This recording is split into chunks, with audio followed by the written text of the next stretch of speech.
آپ کی والد سوری رضوان کا لفظ ہے، والد سے مراد ہوتی ہے ولایت یا وفا، اچھا، الف سے مراد ہوتی ہے اعلیٰ مقام، عرفہ مقام، لام سے مراد ہوتی ہے لطف و کرم، واہ اور دال سے مراد ہوتی ہے دانائی۔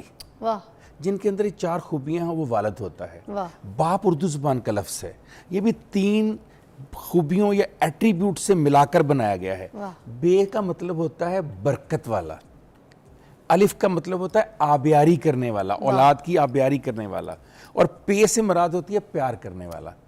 اب مجھے یہ سمجھ نہیں آتی جس شخص کے اندر یہ خوبیاں ہوں اس کے بارے میں یہ کہنا کہ وہ زندگی میں کمزور بھی ہو سکتا ہے، مگر ہوتا ہے۔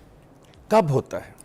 وہ اس وقت ہوتا ہے کہ جب جس اولاد کے سہارے اس نے جوان رہنا ہوتا ہے، اس نے مرد رہنا ہوتا ہے، وہ اولاد جب اپنی محبت، اپنی پیار، اپنی شفقت باپ سے کھینچ لیتی ہے تو وہ مرد کے اندر کا بوڑھا انسان تو زندہ رہتا ہے، باپ نہیں مر جاتا ہے۔ ہائے ہائے، تو باپ کا مرنا باپ کو کمزور کرتا ہے، والد کی ولدیت اسے کمزور کرتی ہے، باپ کا باپ کے ہونے کا رشتہ اور احساس اسے کمزور کرتا ہے۔ بطور مرد تو ویسے کا ویسے ہی رہتا ہے، بے شک بے شک، مگر وہ بطور باپ کمزور ہو جاتا ہے، اور اس کی بہت ساری وجوہات ہیں۔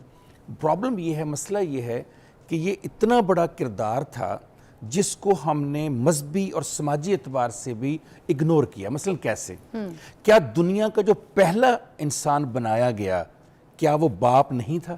ہائے ہائے، حضرت آدم علیہ السلام۔ کیا بات، جو انسانیت کا آغاز ہوا، جو انسانوں کا آغاز ہوا، کبھی فضا آپ نے یا ہمارے دیکھنے والوں نے ایک بات سوچی کہ جو تخلیق ہے وہ تو عورت کرتی ہے، لیکن رب پہلے مرد کو پیدا کر مرد رہا کو ہے۔ پیدا کر رہا ہے، اس کا مطلب سمجھیے گا، یہ سمجھ آ گیا تو باپ اور والد کا مطلب سمجھ آ گیا۔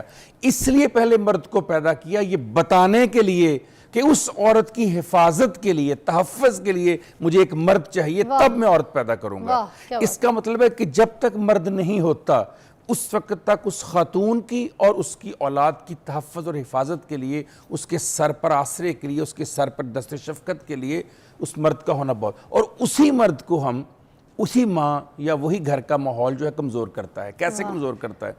پہلے تو ماں کہتی رہتی ہے کہ آپ جائیں کما کے لائیں، آپ جائیں محنت کریں، میرے بچوں کو یہ چاہیے، مجھے کپڑے چاہیے، مجھے گھر چاہیے، مجھے زیور چاہیے، مجھے گاڑی چاہیے، مجھے آسائشیں چاہیے، میرے بچوں کو فیسیں چاہیے۔ وہ بیچارہ صبح جاتا ہے، رات کو آتا ہے، ساری زندگی اسی محنت میں گزار دیتا ہے۔ جب 60 سال کی عمر میں ریٹائر ہوتا ہے یا وہ بزرگی کی طرف جاتا ہے تو پھر کہا جاتا ہے آپ نے اپنی اولاد کو ٹائم ہی نہیں دیا، تم نے کب پالا اولاد کو؟ اولاد کو تو میں پالتی رہی۔ وہ جو سارا دن دھکے کھاتا ہے، جس کے جوتے گھس جاتے ہیں، جس کے گھٹنوں میں درد شروع ہو جاتا ہے، جس بندے سے کھڑا نہیں ہوا جاتا۔ فضا، میں بچپن میں سوچا کرتا تھا میرے ابو کی جوتی ہر 6 مہینے کے بعد نیچے سے گھس کیوں جاتی ہے؟ کیا وجہ ہے کہ میرے والد کی جو ایڑیاں ہیں اس کو بدلنا پڑتا ہے ہر 6 مہینے کے بعد؟ اور کیا وجہ ہے کہ میرے والد رات کو آ کر کہتے ہیں میری ٹانگیں تو بیٹا دبانا؟ جب خود باپ بنے تو پتہ چلا اسی اولاد کے لیے، اسی بیوی کے لیے، اسی گھر کی آسائشوں کے لیے جوتے گھس جاتے ہیں۔ آج مجھے پتا چلا جوتے کیسے گھستے ہیں۔ تو جس شخص نے آپ کے لیے جوتے بھی گھسا دیے، جس نے اپنی ٹانگیں بھی گھسا دیں، جو صبح سے لے کر رات تک اپنے گھر سے دور رہتا ہے، جب آپ سوئے ہوتے ہیں وہ صبح جاتا ہے، جب وہ آتا ہے آپ اس وقت بھی سوئے ہوتے ہیں، اس شخص کو اس کی ماں اس لیے کمزور کرتی ہے، عدم تحفظ کا شکار ہے عورت۔ تو موسٹلی عورت تو یہی کہتی ہے نا کہ تمہاری ذمہ داری ہے، کیونکہ تم کوئی نیا کام نہیں کر رہے، تم نہیں کرنا ہے، یہ سب تمہاری ذمہ داری ہے، اور کون کرے گا؟ پڑوسی کریں گے، کسی اور سے مانگے جا کے، تم نہیں کرنا ہے، کوئی احسان نہیں کر رہے تم مجھ پہ۔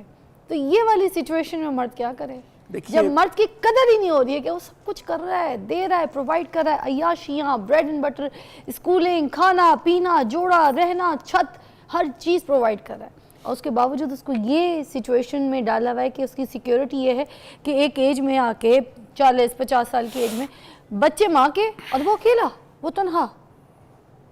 عدم سے وجود میں لانے والی ذات کے ساتھ یہ سلوک کرنا، ایک ایسی ذات جو آپ کو عدم سے وجود میں لے کر آئی ہے، جب آپ کو کوئی کچھ پتہ نہیں تھا، اس ذات کی وجہ سے آپ اس دنیا میں آئے ہیں، وہ آپ کو حیات دی ہے اس نے، اور اس خاتون کا یہ سوچنا کہ یہ میرا جو ہسبینڈ ہے، اگر میں اس کے خلاف اپنی اولاد کو کروں گی تو شاید اس گھر میں زیادہ خوش رہ سکوں گی، شاید بچے میرا تحفظ کریں گے، نہ صرف اپنے گھر کو تباہ کر رہی ہے وہ عورت، بلکہ ان بچوں کے اندر یہ احساس بھی ڈال رہی ہے کہ کل تم جب بڑے ہو جاؤ گے تو تمہارے ساتھ بھی یہی سلوک ہوگا۔ ہائے اللہ، اتنی بڑی طاقت ہے باپ. میں آپ کو ایک بتاتا ہوں, بہت زبردست ہمارے ایک آفیسر ہیں, وہ فضا بہت بڑے عہدے پر پہنچے, بہت بڑے عہدے پر. ایک دن ان کا باپ ان سے ملنے کے لیے آیا ان کے دفتر میں, تو ان کے والد نے کہا کہ بیٹا دنیا میں سب سے طاقتور کون ہے؟ جب یہ بات کر رہا تھا نا, تو اپنے بیٹے کے پیچھے اس کی کرسی کے اوپر کھڑا تھا اور اس کا ہاتھ بیٹے کے کندھے پر تھا. تو اس کے بیٹے نے کہا اب دنیا کا سب سے طاقتور شخص میں ہوں. اس کے باپ کو بڑی حیرانی ہوئی. اس نے پھر کہا بیٹا دنیا کا سب سے طاقتور شخص کون ہے؟ پھر سوچو. اس نے کہا میں ہوں. تو اس کا باپ رنجیدہ سا ہو گیا. وہ چل کے دروازے تک پہنچا. جب دروازے پر پہنچا اس نے کہا ایک بار پھر پوچھ لوں. وہ مڑا, اس نے کہا بیٹا دنیا کا سب سے طاقتور شخص کون ہے؟ اس نے کہا بابا آپ ہیں. وہ حیران ہو گیا. اس نے کہا ابھی تو 2 دفعہ یہ کہہ رہا تھا کہ میں ہوں, اب یہ کہہ رہا ہے کہ تم ہو میرے باپ. اس نے کہا بیٹا یہ کیا فرق ہے؟ سنیے اس کا جواب ہمارے آفیسر کا. اس نے کہا بابا جب آپ نے میرے کندھے پر ہاتھ رکھا تو میں دنیا کا سب سے طاقتور انسان بن گیا. میرے باپ کا ہاتھ میرے کندھے پر ہے. جب آپ نے ہاتھ ہٹایا میں کمزور ہو گیا. بابا آپ طاقتور ہو گئے سب سے. یہ وہ ہاتھ ہوتا ہے دست شفقت باپ کا, کہ جس گھر میں اوپر ہو, جس عورت کے اوپر ہو, جو اس کی بیوی ہوتی ہے, جو اس کی بہن ہوتی ہے, جو اس کی بیٹی اور بیٹا ہوتا ہے, جب تک وہ ہاتھ رہتا ہے آپ کے اوپر آپ دنیا کے سب سے طاقتور شخص ہوتے ہیں. اس کی طاقت کو آپ اپنے ہاتھوں سے ظاہر کر رہے ہیں, وہ عورت ظاہر کر رہی ہے, اور وہ اس لیے ظاہر کر رہی ہے کہ بچے میرا ساتھ دیں. یہ بچے کہاں سے آئے؟ یہ وجود ان کا کن کی وجہ سے ہوا؟ کسی جگہ پر مجھے قرآن مجید میں دکھائیے. میں آپ کے سامنے رکھتا ہوں سورہ ابراہیم رکھتا ہوں, سورہ بنی اسرائیل رکھتا ہوں, سورہ لقمان رکھتا ہوں, سورہ بقرہ رکھتا ہوں, 4 بڑی صورتیں. کسی جگہ دکھائیے کہ ماں کا الگ سے ذکر ہے. وَبِالْوَالِدَيْنِ, والدین, والد اور والدہ دونوں. جب خالق نے فرق نہیں کیا, جب رحمت کونین نے فرق نہیں کیا, تم کون ہوتی ہو فرق کرنے والی؟ تم کون ہوتی ہے بتانے والی؟ تمہیں یہ اختیار کس نے دیا؟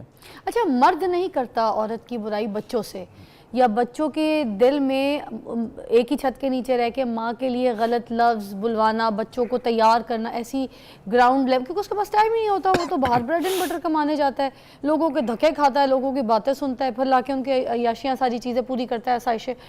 گھر میں جو عورت ہوتی ہے اگر وہ کسی سے اس کو ایشوز ہیں, اس کی ماں سے, اپنے شوہر کے, یا پھر کسی بہنوں سے, بھائیوں سے, یا رشتہ داروں سے, یا اس کے کسی کام سے, اس کی سوشلائزنگ سے, اس کے دوستوں سے, کسی بھی طریقے سے, تو وہ سب سے پہلے بچوں کو خراب کرتی ہے. ٹھیک ہے, اب بچوں کو وہ زبان دیتی ہے, وہ بچوں کو سکھاتی ہے تمہارا باپ آئے گا تو اس کو اٹھانی ہے تم نے, اور تم نے میرے سامنے کل وہ آیا تھا باپ, تو تم نے اس کو بولی نہیں تھی باپ, تم لوگ سو گئے تھے, اب وہ آئے گا تو جاگنا ہے, تم نے اس کو اٹھا کے اچھی طریقے سے بولنا ہے کہ ہم جو ہے نا یہ چیزیں برداشت نہیں کریں گے, اگر آپ کو یہ مسئلہ ہے تو پھر آپ یہاں سے نکلیں.